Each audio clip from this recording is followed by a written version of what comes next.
Okay, hello everybody. Welcome to the Reset live stream. I'm so excited to be here with you all and to have a dear friend and colleague of mine, Camille Cyprian, here for a conversation about healing justice and the role that that can play in a proper reset. So, welcome, Camille. So happy you're here. Thank you for having me. Yes, and I'm going to invite you to introduce yourself, properly here in a moment. I'll share with folks that Camille and I have been connected, I think, since 2019. I moved back to Minnesota in 2019 and reached out. I think I found you somewhere on the internet, saw your work around embodiment and healing justice and really resonated and just wanted to know this person. I was like, hey, can we chat? So I think we had a phone call. And then from there, I joined Camille's Mind Body Justice um, online group that changed my life. Camille brought in some really beautiful practices that showed me that healing and embodiment can truly be decolonial, and it can be sourced from indigenous wisdom, and that it is something that we have a responsibility to do well and do right. And so there's a beautiful space, and that was right during COVID 2020. And from there, we've worked together on many things. We've led some sessions together in different capacities. So this has been a dream of mine to chat with you, and I'm like major fangirling that we get to do this because in many ways you inspired the beginnings of the reset and all the work that I'm doing now. So please introduce yourself and share who you are and what you're up to in the world. Awesome. Well, peace and power, everybody. And thank you, Rochelle, for the invitation to have this chat today. And also, happy Black History Month. We were talking before about celebrations, and just wanted to lift that up. My name is Camille. I use all pronouns, and I show up today as a culture keeper and what I call a healing space curator and coach, as well as a scholar. Like, I am deep in my dissertation from my doctoral program, and so that identity is showing up for me a lot lately. I am a native Minnesotan. I have grown to love being here. I am a wife and an auntie and a godmom, and I really love being those things as well. Uh, I also, I guess my contribution in the world, as far as my hands and my heart are, as the founding practitioner of Centered Spaces, which Rochelle has shared a little bit about some of the work that we do, but um, we're a business in transition. I've been doing facilitation and consulting for a while, and I'm hosting space for folks to be in embodied practice together. And I hope to do more of that, really through circle keeping practice, which I feel is really aligned with the Indigenous worldview aspect of the work that you mentioned as well, and support folks as individuals, as communities, and as institutions to really embody transformation through practice and community and communal care. So that's what I'll say for my intro. Love it. We're so lucky that you're taking time to chat. So thank you. Yeah. Um, I've prepared a couple of questions here ahead of time, and Camille and I were chatting about kind of a flow for the discussion. So I'm going to kick things off with the first question that I can't wait to hear your thoughts on is how do you define healing justice? What is this? What does it mean? Yeah, I mean, I think that's a great question, and it's something that has evolved over the years. And I think, like in many movement spaces and even in organizing itself, there are lineages. I like to think about the work that we do.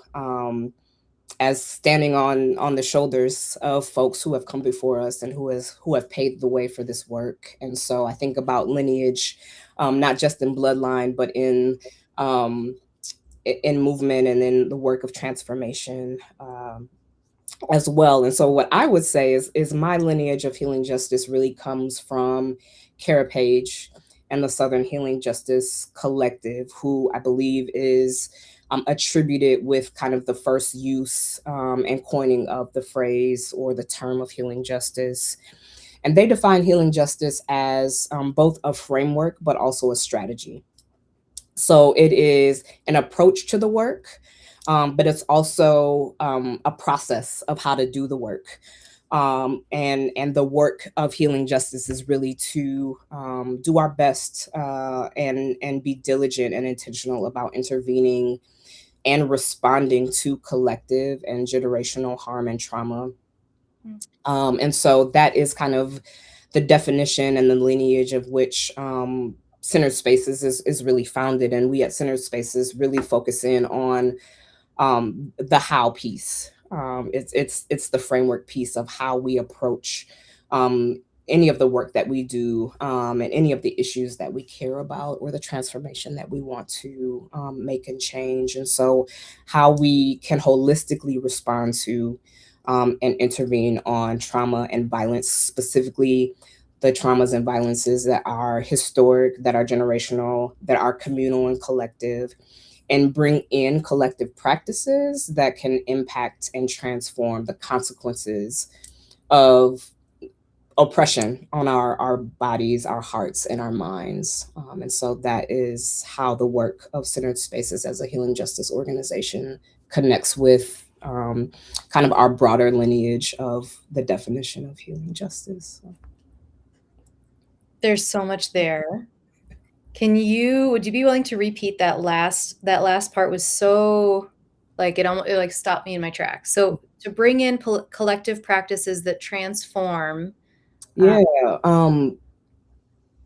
Yeah, practices that transform, practices that positively impact, practices that metabolize the consequences of oppression on our bodies, our hearts, and our minds. Um, when I think about social transformation and this work of transformative, like embodied change, like that is at the essence of the work. Is like we have been oppressed by systems, right? By ideals, by worldviews, by social narratives and norms, right? And all of these things that impact us and are oppressing, compressing the way that we can fully show up as ourselves in the world. And I think that that's a miss for everybody, right? If you as Rochelle cannot show up as Rochelle and do that fully, then I'm missing out as Camille.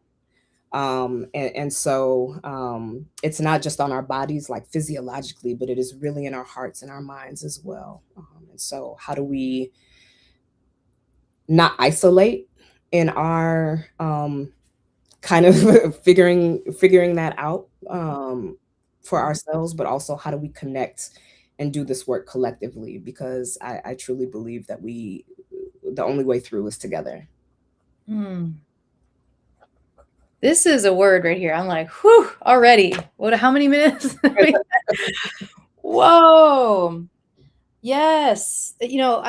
Having experienced the medicine of what you're describing, it lands so deeply for me because the way that you have curated space, even online, but we've done this together in physical spaces, but even online, there's a way to slow down enough to witness, ourselves and also be witnessed in community in a circle process. So if you're willing, I've got some other questions here, but a little side tangent. Can you explain or share how you had us in a circle process over Zoom when we were so isolated during the pandemic, during the lockdown? You had this really mind-blowing technique for sort of being in circle process together. Can you share about that? Yeah. I think the driver or the driving motivation of offering that space, it was like very early, like had to be like very early COVID. Mhm. And maybe not even. But I was doing work in diversity, equity, and inclusion at the time. And one of the things that I was recognizing, well, there were a couple of things that I was recognizing about other folks who were doing work in that space. And one, folks were lonely. It felt like a very isolating, siloed, like that department over there is kind of DEI, and folks were experiencing that in a variety of ways in the public sector, in the private sector, and nonprofit sector. Um, that there was some disconnection. Folks were burning out, right? There's always in the work of inclusion and belonging as it's evolved, right? Or diversity, equity, inclusion. Um, it's so dynamic that we're constantly modulating and um, evolutions are happening rapidly. Mm. And so folks were finding that the dedication and the passion that they had for the work was also burning them out, and not just the passion that they have for the work, but the fact that it's like very hard. It is very hard work to do. And the other piece was folks were looking for community, and not necessarily in the the combating of the isolation, but they were just like, wanting to learn as well, like to share, and like what are folks doing over there, like what is working. And I taken uh this mind body facilitation course through the Center for Mind Body Medicine, which is where I have my formal training, right? Circle process is an indigenous process. It's something that many cultures have used across the world in a variety of ways. And being someone who was also in that space, I was like, I wonder if there's something here for folks like me. And I put the call out and made an invitation for a small group of folks who were doing this work and was interested in being in circle with other folks around transformative social change, burnout in their roles, etc., and invited them to just come and be in community together. And what that looked like was we would meet every week for about 2 hours, and we would start with just a soft belly breathing, right? Where we would do probably about 5 minutes, truthfully, of just coming together, saying hi, start with regulating our breath and breathing together, checked in with one another. How are we doing right now? What are we holding?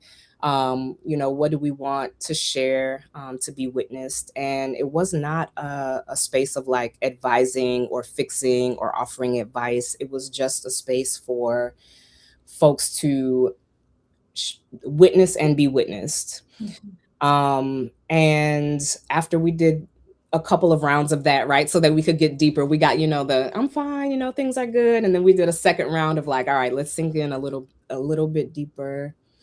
Um, and then I shared a mind body practice, a mindfulness practice, and it was a new one every week that folks just got to try. Not evangelizing about any of the practices, or trying to make a point or proof. Was just like, here's an offering. Try this. How does this feel in your body? How does this feel to you? Is this something that you would want to incorporate in your practice? And then where in your practice might you find this helpful or not? Having that experience together through actual practice. So we would sit in the circle online and do our visualization or do our wise guide meditation, or a variety of other practices. And then we would check out by saying, like, what came up for us? What was that like for you? And making a commitment for how we might try to incorporate that into our practice over the next week. And then we met, I think, what, 8 weeks, Mm-hmm. I something think so, like yeah. that. And I think even from that point, from 2019 and to 2020, um, and maybe Rochelle, you can speak to this, but I know that folks were continuing to reach out by email or connect in different ways, and I'm not sure how much that's happening right 5 years now down the line, but yeah,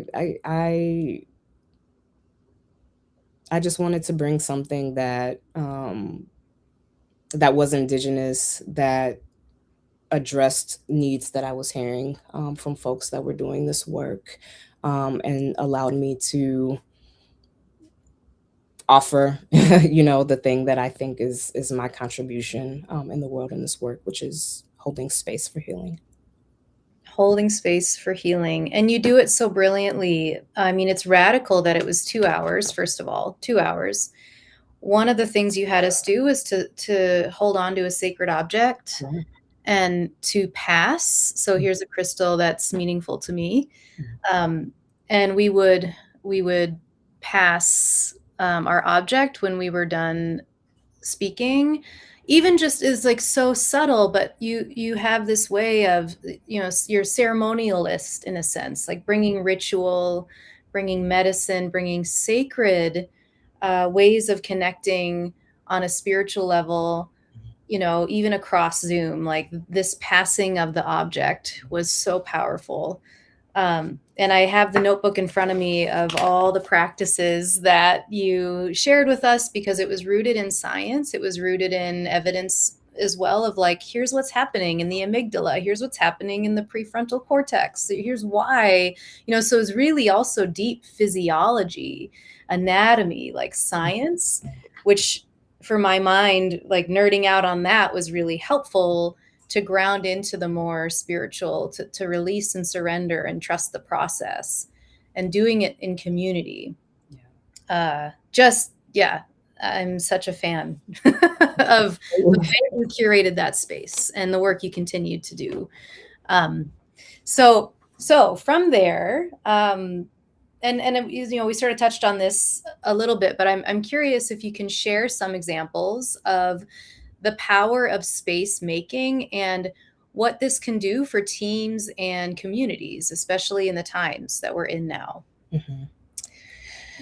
Yeah, I think some of the motivating drivers for the Mind Body Justice group are still relevant right now, especially for our leaders. And the thing is that not only is it still relevant, in some ways, I think it has expanded, right? From at least in my mind, folks who are working 9 to 5 in a change, right, or a third sector type of field, right? So you're not just working in diversity, equity, inclusion. There are folks who are working um, in a variety of like departments and crafts and specializations, and burnout and isolation and wanting community, and wanting to do like the self-care is not unique necessarily to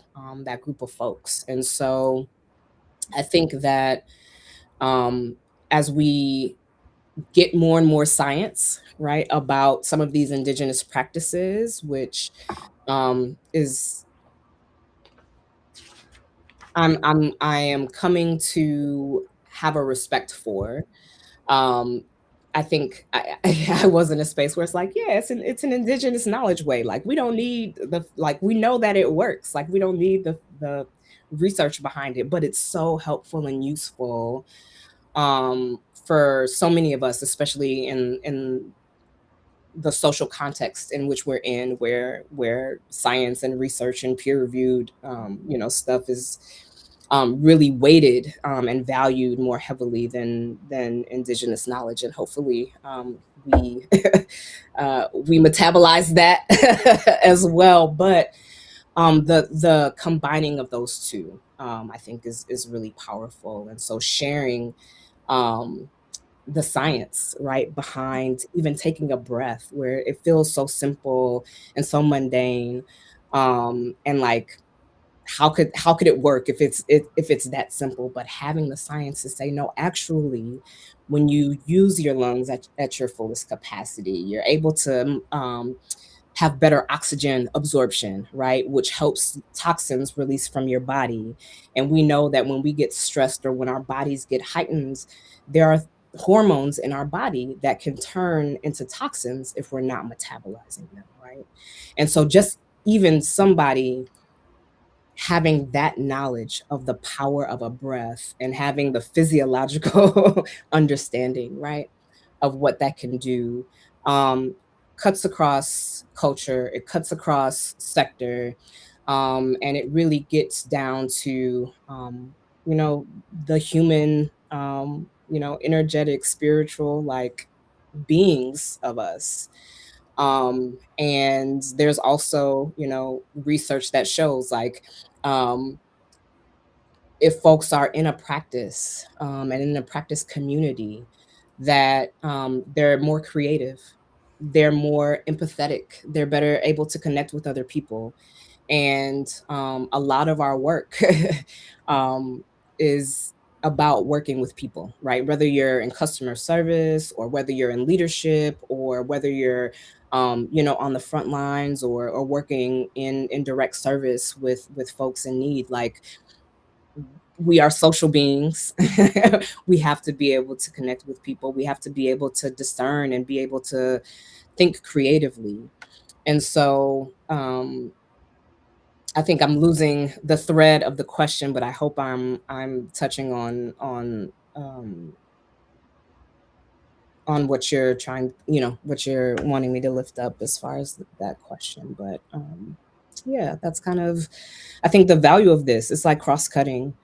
Um, Yeah. it touches all of us. We're all, and I can say this confidently, like, it's not a projection. Like, we are all in a space of combating isolation, building community, taking care of ourselves, not just for ourselves, but the people that we love and care about, our families, our neighbors, our neighborhoods, our communities, our worlds. And um, this work helps us increase our capacity to be able to do that more, and do it more in a way that we want to, that's driven by our values and how we actually want to show up, and not just the machine that tells us that we have to do a thing. Period. Yes. Yes. Oh, whew. I mean, yeah. This idea, the question comes from, being able to highlight the power and the medicine of space making across sectors. And I think you really touched on that beautifully. Like, this isn't sector specific. This has wide sweeping benefits, broad sweeping benefits, for anyone who is attempting to break out of isolation, to be human in their work, to do their work more effectively, um, and to discern what's next. In Minnesota, God, we've been through it. We're going through it. And so, yeah, I think in particular, to ground into this moment and place in time, February 2026, uh, the news, mainstream media is talking about how ICE is, pulling out. We know that's not true. Like, we are still in the thick of horrific, horrific things going on in our city. And so to ground it into this moment is even more radical, because in order to have these multicultural movements for justice and to move toward the world we want, for liberation, transformation, we need each other, and we need these practices. It's not, doesn't just live in the head. And you and I have talked about this a lot, like how frustrated we get with intellectualizing concepts and not living and breathing them. And that the move here and the invitation is to do the practices and let that be, a modality for the work you want to do. So yeah, what comes up for you there? Yeah, I mean, the thing is, like, I hear this all the time. Like, I know well, not I know what to do, but I know what I should be doing. Yeah. I know I should be doing this. I know that it's going to help me. I don't think I've ever encountered anyone that's like, nah, like, I don't need to move my body. I don't need to, I don't need to take a deep breath every now and then. I like a shallow breath. I like my shoulders by my Right, ears no, all day long. really It's being great. tight, that's Yeah. really not the thing. Like, a majority of folks are like, I know I should be doing this. Yeah. I know I should be doing this. Like, I get, all the science again, I get, right? I conceptually, intellectually, I understand why and how this is helpful. But having the space, the capacity, the time, and knowing the practices and what practices are going to be really like juicy and warm and like, a hug for you, and which ones are, you're like, I can feel the benefit, but that's not my fave. It's like taking, castor oil, what I'm saying? It's like, I know it's going to do something, but I don't really like it. To saying, actually that just doesn't work for me. And instead of like intellectualizing it, like, let's make the space to actually try a thing, and to try a thing more than once to see like what is the response, right? Because we're so used to making decisions from our shoulders up, Yes. but our heads are like a small percentage of our full bodies, right? Yeah. We have a nervous system, right, that reaches miles and miles. I think it could like stretch around the earth or something, is a statistic that I've heard, right? So we have nerves that go beyond, our shoulders. And there's so much wisdom in our bodies, our full bodies. There's so much wisdom in our heart space, our energetic space, right? Where feelings are packets of information, right? They're telling us something about ourselves and the environment that we're in and the relationship, right, that we're engaging in. That's what our feelings do. That's not frivolous. That's data, right? Our intuition, same thing. When we get those butterflies or those sinking feelings in our stomachs, like, there is a gut brain.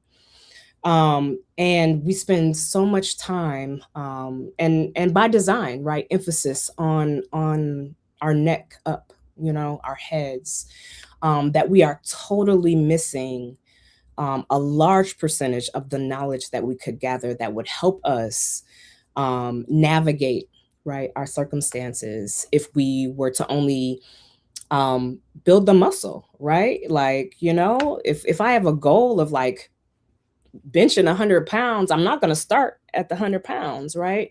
You got to do some reps. You got to be sore a little bit. You got to take some days off. Like, all of that is a part of it. But you don't build the muscle if you're not doing the weights. And I think it's the same.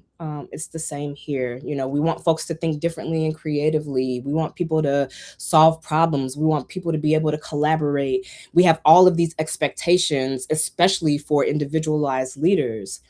And yet we're being told to cut our wisdom off, right? At a certain space. And I that is counterintuitive to me, even though that is what is perpetuated. And so, how do we disrupt that? How do we interrupt that? Because we have the data that says that it works. And so that, yeah, those are the things that are coming up for me as far as that goes. Like, we have to make the space, right? We have to make the space, and we spend so much time in our professional, vocational, lives, that it also feels like a disservice to not have those opportunities and those spaces in those areas of our lives as well. So, Oh, absolutely.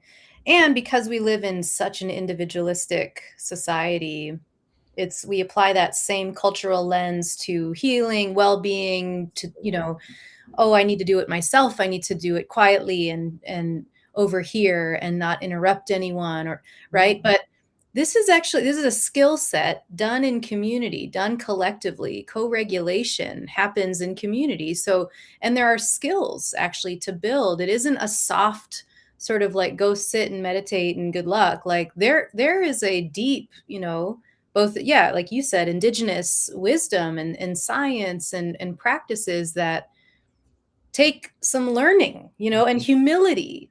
We like being experts at things, especially leaders, and we like being good at a thing off the bat. Mhm. But this is going to require beginner's mind and humility, and like not doing a perfect practice. Like that's not Yes, the point. that's exactly right. Like, yeah, no, we're not like practice. So my grandmother, the old saying or whatever, practice makes perfect. Mhm. My grandmother would say practice makes precise, right? Mm, Religious connotations behind that. Nobody's perfect but God. So let it go. Let the perfection go from that, from that worldview. But practice makes precise, right? It is like, um, like following a recipe. mhm. you know, like you can get all the steps together. Um, but if it's your first time making a recipe, versus your Yeah. 10th time making a recipe, Yes.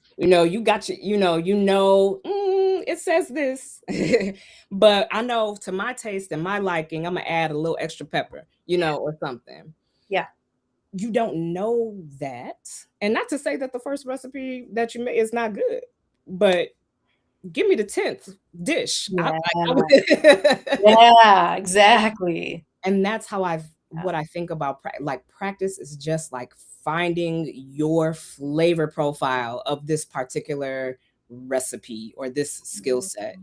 Um Mm. and like make it your own, right? Nobody's meditation is cookie cutter, right? Nobody's yoga practice is Yeah. cookie cutter, right? Even we might all or there might be several folks who engage in those things, but you're never going to find an identical practice. But that's the gift of practice. Yeah.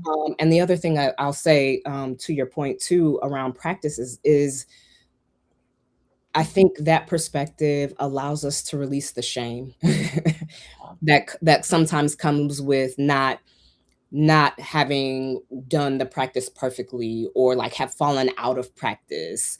And I feel like there's a lot of shame that is manifesting around this idea of like self-care. Yeah. It's like, oh, I'm not doing it. I'm so terrible. I'm not good at it. Blah, blah, blah. It's like there's shame in it.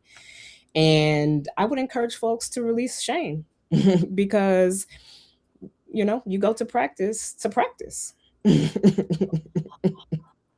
100%. Right. And it's not always to feel good. Like there's also this spiritual bypassing thing that can happen. Like, let me just self-soothe and numb my way through life and ignore the things that I know I need to, reckon with or face head on. Um, and so the practices sometimes bring up the muck. It Mhm. brings up the stuff that you're, maybe haven't been willing to look at or face. And if we bring in, right, trauma here, like there's some really intense things that can surface. So when done with care, when done with, community, with healing, people who are skilled and trained in healing is important too, because a lot can come up. And as soon as we start to get uncomfortable, then we're like, well, maybe that's not for me. There's not a tolerance for the discomfort. But in my mind, and what I've experienced with healing practices, is that you just return, you begin again, and with new information, you can make a new choice. You can try a new thing. I have two little kids, so sometimes it's literally 3 minutes sitting and breathing. Sometimes it's a longer practice, where I'm actually moving my body. But this is about a disposition, and it's less about a rigid doctrine. Um, yeah. Exactly. Exactly. For sure. Yeah. There was something else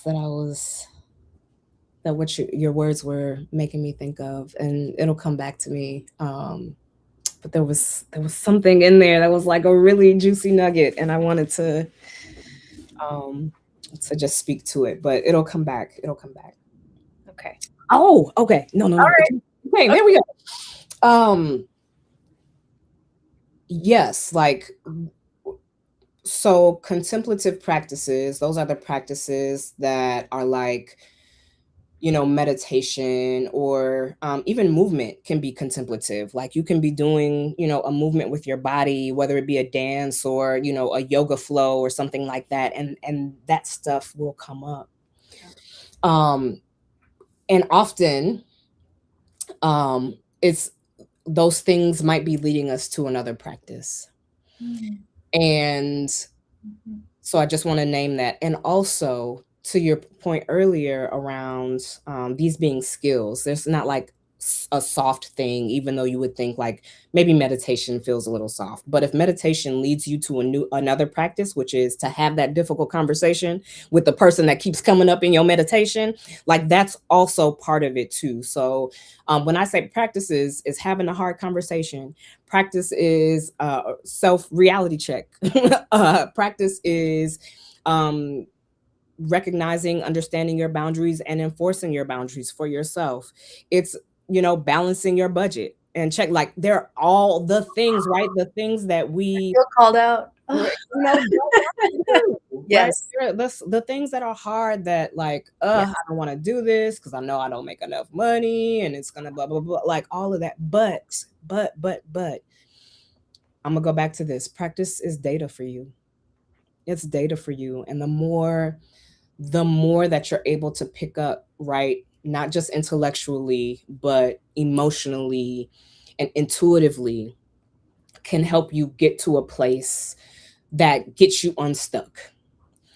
And so I don't want to, or I just want to emphasize, and I don't think we are saying this, but I want to emphasize that when we're talking about healing justice practice, self regulation, co regulation, self care, communal care, there are those more contemplative, quote unquote, softer practices. But I mean, honestly, if you meditate, it's not like, it's not for the weak.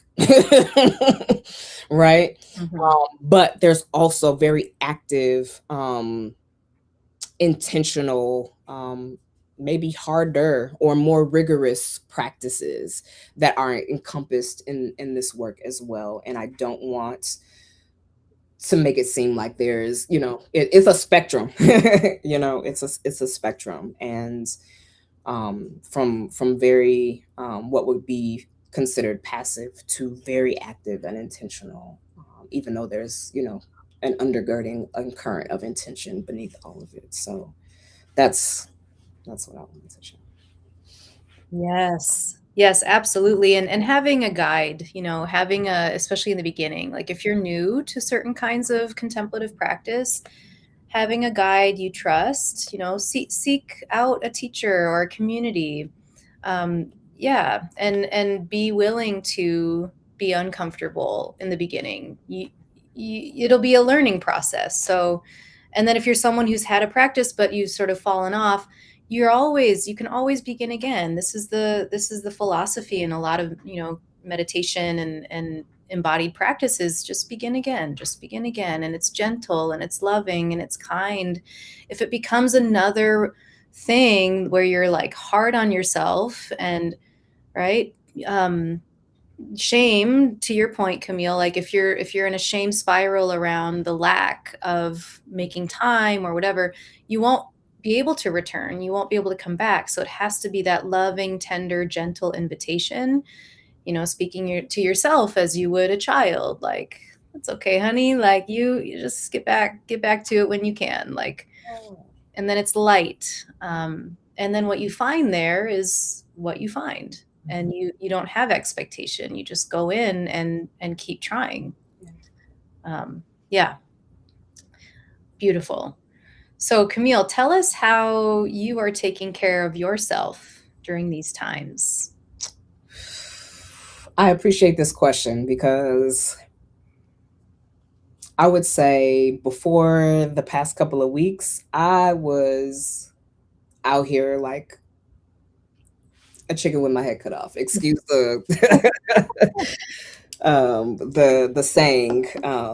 But I was at a place where, things were happening here in Minnesota. Of course, you have um the murders of Renee Good, of Alex Peretti. You still have um this paramilitary state sanctioned force um harassing folks with violence, from um physical violence to emotional violence to even the mental strain, right, that we have endured. And earlier, I was like, I got to do this. I got to do that. Like, I have to do everything, right? Everything that I see folks doing or feel compelled to do. I've got to be outside and doing the watches. I've got to go um, volunteer, and I got to give my money, and I got to like all of those things. And I was just feeling a bit of whiplash of like, where do I go? And the past couple of weeks, I have recentered in my spiritual practice, which has really been useful to help me settle into what it is that I actually am called to offer, and how I need to be showing up in this moment.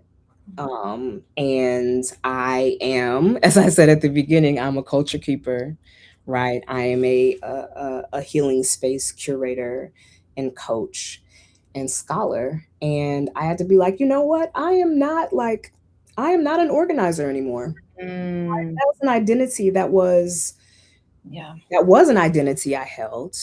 But that's not my place in the movement anymore. And that's okay. It is okay. Like, I do not need to do that. I need to do what I'm supposed to do in this moment. And so releasing, right, those expectations on myself about who I used to be and what I used to do and how I used to show up, and really bringing myself to the present, and because I was living in the past. Truthfully, I was living in a past identity, and so I had returning to my spiritual practice allowed me to get more present. And so that's a way that I've been in caring for myself, just making sure that I'm in alignment, and not time traveling, but really present. And rediscovering, I would say, energy work through Reiki. So I have um, been a spiritual scholar for a long time, very interested in like energy and vibration and resonance, and like how this happens with our cells, right? Because our cells are oscillating, and that's why we are able to like align and feel that connection with each other, because we end up vibrating at a similar frequency or the same frequency. And so um you know digging into that and having the indigenous knowledge of that, but also again having the science that comes through um, the teaching of Reiki and the attunement of Reiki and some of the research that's been done around that. So finding um, and that being a new practice for me, and so it's not something that I historically had leaned on.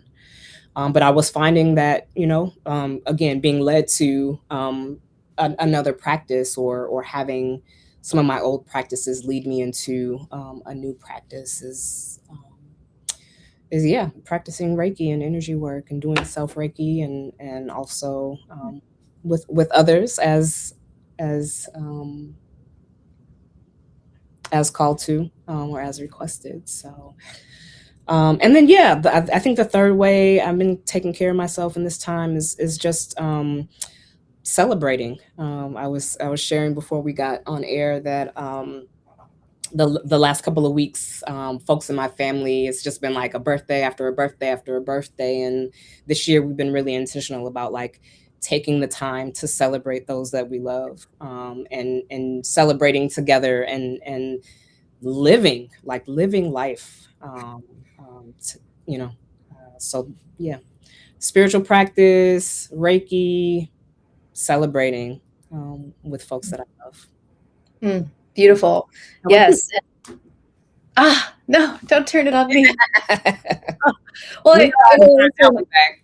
Oh, I will answer in a moment. Something though I was reminded of in looking through my notes from Mind Body Justice and that the space we were in together. You had encouraged us to meditate, morning and night if you can, and I've always remembered that, and I try just a quiet moment before the kids are up, and a quiet moment before bed, and just a little bit every day. So I'm curious any advice you have about that piece, like for folks needing some just tangible advice about like starting and ending your day, Yeah. right? And how that shapes the way your day flows, that then shapes the way your life flows, Mhm, right? mhm. So tell us about kind of starting and ending the day and any advice you have there. Yeah, I mean,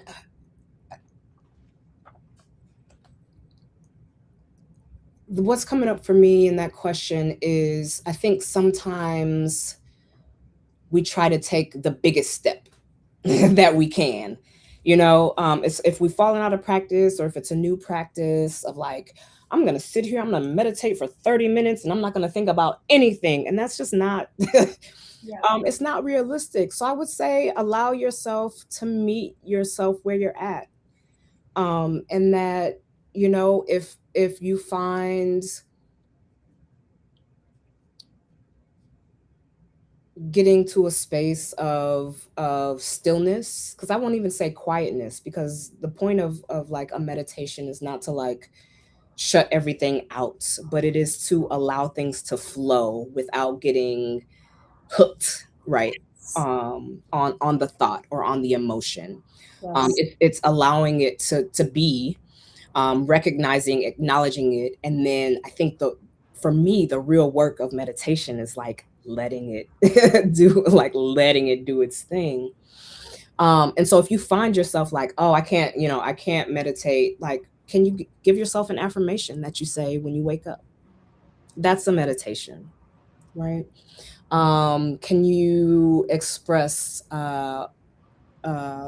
gratitude Mm. morning and night?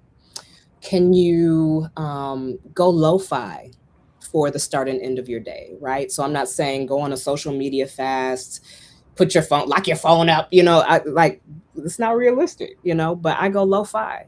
If I need to look at something digital, then I have to go to my computer. I can't look it up on my phone, right? Mhm. Um, so allow yourself to meet yourself where you're at, and take you know what you're able to at your capacity. There are some times where like I could meditate all day, and there are other times where I'm like, you know what, I gotta move, so let me do a walking, meditation. um Explore and try a thing, but also don't, something that you said earlier is like, don't make it like this additional thing you have to do. Like, make it work for you because it's supposed to be working for you. But if you even just take 30 seconds to say an affirmation, or a piece of gratitude, that's a meditation, just the same as, sitting and chanting for 2 hours. Um, don't, find the practice of meditation that works for you. And again, no one is cookie cutter, right? My meditation is not necessarily going to look like your meditation. Mhm. That's okay. Yes. Yeah, and start there. Beautiful. Beautiful. Yeah, the mantra, the way you start to shape your thoughts and the first thing in the morning, because that tends to be the most activated the mind is first thing, is like, whoa, all the to-do list. And yeah, and so I guess to answer your question of how I'm taking care of myself, I get up before the kids. I didn't used to. That's new, is just getting to bed early enough so I can get enough sleep and then wake up, and I make myself a cup of coffee and I have a guided meditation I listen to. Sometimes I'll do a silent meditation, and then sometimes I'll move my body. I'll do some stretching. Mhm. Um, yeah, trying to get outside more. And, but yeah, catching myself when I'm hard on myself. That's the biggest one. I did a like in person, uh, you know, workshop for 100 people the other day this week, and I was kind of kicking myself for some things I wish I'd said, or the tech didn't go exactly the way I wanted it to. And I was chopping vegetables, getting ready for dinner the other night, and just started. I was hard on myself, but then I started singing to myself Mhm. like I was a little kid, and I was like singing a song like about don't be so hard on yourself, like you did your best. And it changed the feeling in my heart center. It changed my whole body. Like I was able to just be in the moment. And I love what you said earlier, like that living in a past identity, that alignment, like not time traveling. Because when I'm hard on myself, I'm time traveling. But when I can be kind and just, I'm in this moment. I said what I said, it's over, it's done. Like ruminating doesn't fix it. I can learn from it, Mhm. but the only way I can really learn and change and grow is to stay kind and humble and, Yeah. yeah, compassionate to myself. Mhm. Otherwise it's just like, Mhm. what's the point? Yeah. So that's one way. Yeah. Thank you for sharing that. I love that. Yeah. Um, I it have is, another question I would like it's to. making me Yeah. what it's making me consider in myself just hearing your story of sometimes it's not for us. Mm. Sometimes there's medicine that we perform that are for others. Um, and it's just reminding me because I've had a similar situation of like, dang, I wish I would have said that, or I'm sure like when we're ending this live, I'm gonna be like, dang, I should have said that, I should have said that. But part of that, part of being kind to ourselves is also remembering that maybe the thing that you said, even though you wish you would have said it differently, was the way that somebody needed to hear it in order to receive the medicine. Wow. Um, Mm. so that just came in my spirit for myself. It's like, you know what? Mm-hmm. Don't sometimes it's not about you, girl. Sometimes that was for somebody else. Yeah. Um, but again, like to our I think thread in the conversation of like there are things that are designed right. There are ways of being that are misaligned with the way that we want to be and how we show up, and to remember that and to have intention around that, and to also actively disrupt, because that's what you shared. Like I actively disrupted that thought through song. How beautiful. How beautiful is that, you know? Um, yeah, so I just wanted to offer that because that came up in my spirit, and I wanted to share. This is why I love Camille so much. This is why I love you so much. Yeah, you're so just generous in what you see in people, and you slow down and make an observation and share it from your spirit because you're open in that. You are open to what emerges spiritually for you. And oh man, what a gift. My dog is barking. I don't know if you can hear her, but hopefully it's not too much of a distraction. I had a couple other questions just as we wind down. What advice do you have for leaders specifically in this moment that we're living in? Oh, I have a lot of advice for leaders. I think what I would offer, and this is gonna sound like real. I hope it doesn't sound cliche. It probably will sound cliche. Um, but there are two things. You are a human being first. And connected to that, being a leader is a stance, it's a position, it is not who you are. So, in order to show up in a leaderful stance, in a way that honors your humanity, because we are people, we part of the stance of being a leader is taking care of yourself. Do the things you need to do. um, I think oftentimes as leaders we are looked to have all of the answers, solutions to the problems, guidance, to know what to do. And it doesn't feel like it, but you don't have to know. Like, you can say, you know, this is new territory for me too. And I'm so interested in how we might solve this together.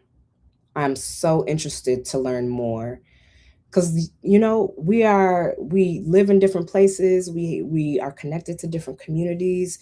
There may be something that you're unaware of, right? You can't be expected to know that because how would you? um and I think I really respect leaders who are like, child, I don't know, I'm trying to figure it out too, right? There's something very relatable about that. And for folks who are maybe not leaders of people per se, but are still in a leadership stance, um, have some grace. Have some grace for ourselves, right, as leaders, or in our stances of leadership, and have grace for others who are in that place, because we know it's not it is a difficult space to be in right now, because the worldviews are in competition. Right, worldviews are in competition. Like, there's some rubs right now, and that puts folks, I think, in a really unique position, because um, the challenge is holding two very seemingly disparate kind of goals together. And that's a human that's doing that bridging, right? And so, yeah, take care of yourself. Being a leader, or your position, is not your identity. It's a stance that you're taking and that you're in. Um, Tap into your humanness and have grace for each other, I think, are my pieces of advice. Not the ones I wrote down, but the ones that are here right now. And so needed. I think the piece, especially around you don't have to know, like, that makes you just so much more effective, because you're tapping into other people's expertise, and just a posture of curiosity will get you so much farther than a posture of needing to be right or know or have all the answers. Like, okay, in our last couple minutes, and now we can go a little over if but in your mind, what is the role of healing justice in a proper mental, physical, and spiritual reset? What is the connection between these things? Healing justice for a proper reset. Mhm.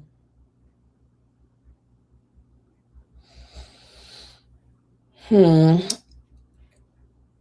I think I go back to healing justice as a framework and also a strategy. And so I think that the framework piece really comes into, like, our personalized practice, right? The things that are useful for us, and having a framework, right? Our how. understanding of our how we want to engage in that in this moment. Um, at the mental level, at the emotional level, at the like physical, physiological level. And then on the flip side, the strategy is around what is offered externally. Mm, Um, and so how are we setting the stage, setting the table, setting the space and time for ourselves to be considering and practicing the how of, mm, right, addressing our collective generational traumas and violence, right? How are we going to do that for ourselves? And then what is the space that we're creating, the capacity that we're extending or expanding, um, in order for that to happen in an external space and place? mm, And I think doing that again at the intellectual or mental level, um, where in your spheres of influence or contribution are you able to mm, lay that out, right? As a strategy, as an approach. Um, where are the spaces and places where folks have the capacity to express their emotions, right? In your spheres of influence that you're holding. And so I think there's this kind of inside outside dual, mm. internal external, balancing and harmony, um, that healing justice brings, if as we think about like resetting, ourselves and our full bodies, right? Mind, body, and spirit. Mm. Period. Yes. The internal and external, it's bridging those worlds. And this is a quote I always bring into my workshops from Rev Angel Kyoto Williams says, without inner change, there can be no outer change. Without collective change, no change matters. So that to me is such a beautiful illustration of healing justice and what, you know, what this really is. It's the both and the internal and external, the framework and the strategy. And I just, there's so much here that we could dive even deeper into. So we'll definitely have more conversations. And Camille, thank you so much for taking time, for sharing your wisdom, your heart with us. Um, and how can folks find you? There's a QR code on the screen, but how can folks get in touch with you if they're interested in working with you? Oh, yeah, thanks for that, and thanks again for the invitation to have this chat. I really appreciate it. Folks can find me at centered-spaces.com. That has a contact form and more information. Or if you are a girly who likes to, and I say girly, gender expansively, Yes. who like to go directly via email, you can do Camille at centered-spaces.com, and that will come direct to my inbox as well. So, and then on all the socials, you can check for Centered Spaces. And beautiful. And I forgot to mention, Camille and I will be co-presenting at the Minnesota Council Nonprofit Leadership Conference in May. So super excited for that, about unlearning urgency. And actually, that's where you can experience many of these practices. It will be practice centric and focused. So yeah, Yeah, come come to through. that. Yes, yes. All right, everybody. Thank you for joining us, and peace out. Take good care. All right, let's see. Oh, how do I stop the live?